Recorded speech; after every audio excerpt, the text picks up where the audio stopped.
Olha, hoje em dia, na verdade, com as técnicas que existem hoje, a tecnologia na medicina, a não ser que a mulher não tenha útero, alguma causa assim, mas com o avançar da medicina, é perfeitamente possível que qualquer pessoa fique grávida, independente do problema.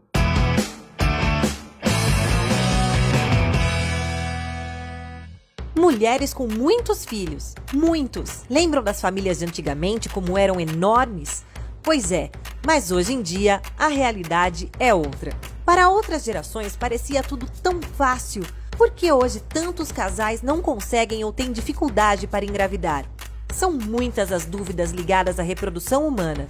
E para esclarecer algumas delas, vim conversar com alguém que foi fundamental na minha história e vai poder levar esperança para quem busca a realização do mesmo sonho que eu tinha, o sonho de ser mãe. Dr. Luiz Alfredo Teixeira, é uma emoção, uma gratidão que eu tenho pelo senhor que não cabe nesses 10 minutos de conversa que a gente vai ter. Na verdade, o senhor fez parte da minha vida, assim como fez parte da vida de muitas mulheres e principalmente mães aqui na cidade de Jaú e em toda a região. Como o senhor recebe esse carinho e essa gratidão das mães e mulheres por você? Olha, eu fico muito contente e é o que dá força para a gente prosseguir, né? Porque a vida de obstetra não é fácil, é fim de semana, sem ir para casa, é acordar fora de hora, é ir de madrugada, né? E eu fico muito contente com a recepção que a gente tem e com a gratidão que as pessoas costumam mostrar, né? Eu sou responsável por um ambulatório de alto risco na Santa Casa, que atende 13 cidades, né? Não são só as pacientes do consultório.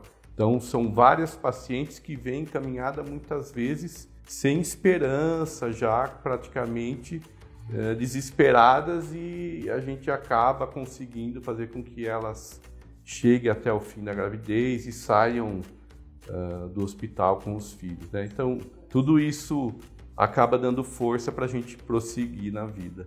É um trabalho muito lindo que o senhor desempenha, e estar aqui depois de tudo que eu passei, foram 2 abortos e depois uma gravidez gemelar, que sempre, como o senhor me ensinou, é uma gravidez considerada de risco por si só. Normalmente a mulher foi feita para ter um filho de cada vez, né? Toda gravidez gemelar é um risco maior, na verdade, de uma prematuridade. As gemelares, que são 2 placentas, ainda não têm alguns outros tipos de risco, mas aqueles gemelares de uma placenta só, além do risco dos partos prematuros, tem outros riscos, como uma síndrome que existe, chama transfundido, transfusor, às vezes um feto cresce demais, o outro não cresce. Então é uma gravidez um pouco mais chata, mas a gente costuma acabar levando tudo até o fim. Não, deu tudo muito certo. Como eu já contei num outro vídeo para vocês, as minhas gêmeas nasceram de 36 semanas, né? É um ponto bem interessante, porque na maioria das vezes nascem antes, porque elas eram da mesma placenta, eram monocoriônicas diamnióticas, elas estavam em bolsas separadas. Mas aqui nessa conversa com o senhor, eu queria falar sobre a gravidez. Quando eu perdi pela 2ª vez, eu lembro muito bem, nesse mesmo lugar que eu estou, desesperada, já muito sem esperança, porque era a 2ª vez que acontecia, mas o senhor não desistiu de mim e disse que estava me preparando para ser mãe, para eu ter paciência. Como funciona essa preparação? Porque antigamente era tudo muito natural, pelo menos como parecia. As mulheres, elas engravidavam várias vezes e tinham inúmeros filhos. A gente vê os casos das nossas avós, bisavós, que tinham até 10 filhos. E hoje parece que a mulher tem dificuldade para ter um filho só. O que acontece com as mulheres hoje em dia?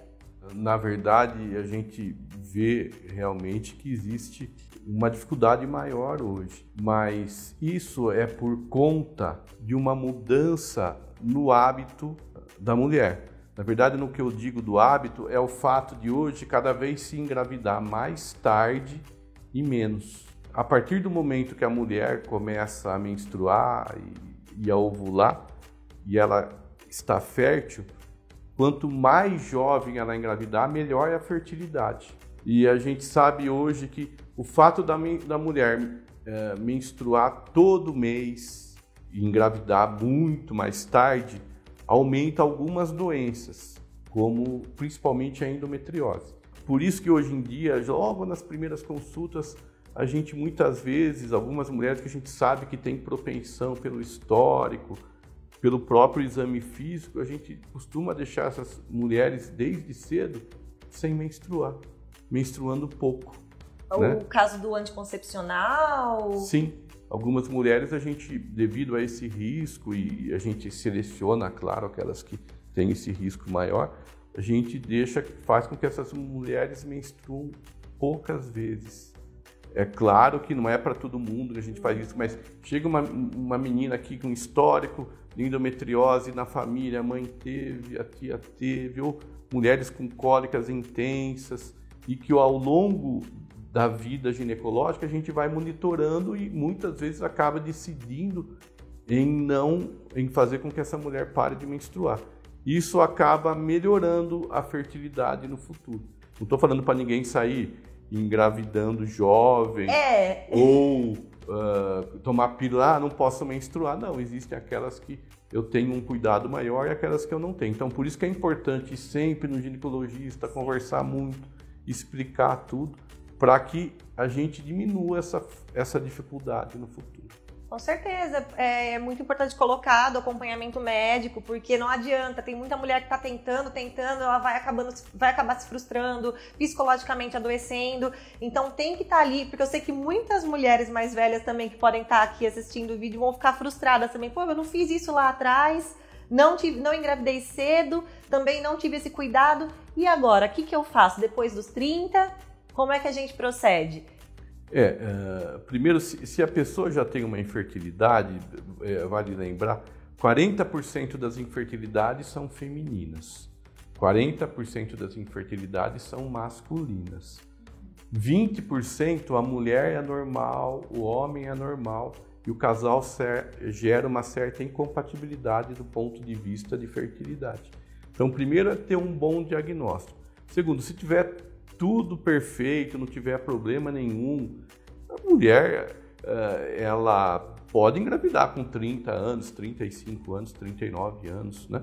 Desde que ela tenha tido sempre uma boa saúde ginecológica, ido no médico com rotina, ela não vai ter problemas. É claro, e vale dizer que a fertilidade costuma cair com a idade. Então, se começa a diminuir de maneira um pouquinho mais importante a partir dos 35 e diminui muito mais a partir dos 40. Então, a mulher mesmo ovulando, o óvulo por já ter uma certa idade, na hora dele se implantar, ele tem uma dificuldade maior de implantação. Então, com a idade, a fertilidade cai. Então, a partir dos 35 anos, a fertilidade cai um pouco e isso começa a ficar mais evidente a partir dos 40 anos. É verdade que quando a mulher relaxa um pouco, sai daquela pira de que precisa engravidar porque está acabando o tempo dela e etc., as coisas fluem melhor? É comum na prática médica, nós vemos casais que têm dificuldade em engravidar, saem de férias ou alguma outra razão que distrai um pouco a cabeça e a mulher acaba engravidando. Isso é comum, é uma coisa comum. Já tive vários casais aqui, mulheres até de certa idade, que adotaram por ter dificuldade de engravidar e logo depois ficam grávidas. Do ponto de vista médico, nós não temos explicação para isso, por que isso acontece. Mas na prática do dia a dia, realmente é comum nós vermos isso. É muito comum, já tive vários casos aqui, né, até de mulheres já de certa idade que não vai engravidar mais, acabavam engravidando. Existem algumas vitaminas que acabam diminuindo os riscos das malformações genéticas. Além do ácido fólico, né, que hoje em dia a gente usa muito o metilfolato, a gente sabe que uma associação com vitamina C, vitamina B e vitamina E acabam diminuindo um pouco esse risco. Realmente os geneticistas costumam passar muito. Apesar de não ter um embasamento científico tão bom, acaba muitas vezes dando certo. O principal, mesmo nos casos de aborto, você precisa procurar as causas. Existem os fatores genéticos, as trombofilias, que são causas importantes de abortos de repetição, né? Então, o grande segredo é você descobrir a razão do aborto. Na verdade, é comum o aborto. O aborto, de cada 4 mulheres que sentam aqui para começar o pré-natal, uma perde. é em torno de 25%. Se a gente for ver a literatura médica manda eu fazer uma pesquisa só após um terceiro aborto, né? De tão comum que são os abortos. Muitas vezes a gente acaba, dependendo da idade da paciente, o estado emocional, a maioria das vezes a gente acaba um segundo aborto já fazendo essa pesquisa. Então, resumindo, gente, sempre busque um bom acompanhamento médico, até mesmo para acalmar o coraçãozinho e você saber exatamente quais são os passos que você tem que dar até realizar o seu sonho de ser mãe, porque ele é possível, né, doutor? Eu tô aqui para provar que ele é possível. Olha, hoje em dia, na verdade, com as técnicas que existem hoje, a tecnologia na medicina, a não ser que a mulher não tenha o útero, alguma causa assim, mas com o avançar da medicina, é perfeitamente possível que qualquer pessoa fique grávida, independente do problema. O que é importante, eu não havia dito, é se preparar para uma gravidez, né? Colocar as vacinas em dia, os hábitos alimentares, tabagismo, álcool, tentar nesse período aí pré-concepcional evitar, e tá com o seu exame ginecológico em ordem. Procure um obstetra. Tudo isso vai diminuir os riscos de perda e os riscos de algum problema durante a gravidez. É isso aí. Mamães, futuras mamães, mulheres, recebam aqui o nosso abraço e acreditem sempre que tudo é possível. Basta acreditar e ter ao lado bons profissionais também para te orientar. Gostou do nosso conteúdo? Então dá um like, compartilha e ajude o Mais Que Mãe a ajudar, acolher e empoderar ainda mais mulheres. Vale a pena acreditar que é possível. Descubra-se!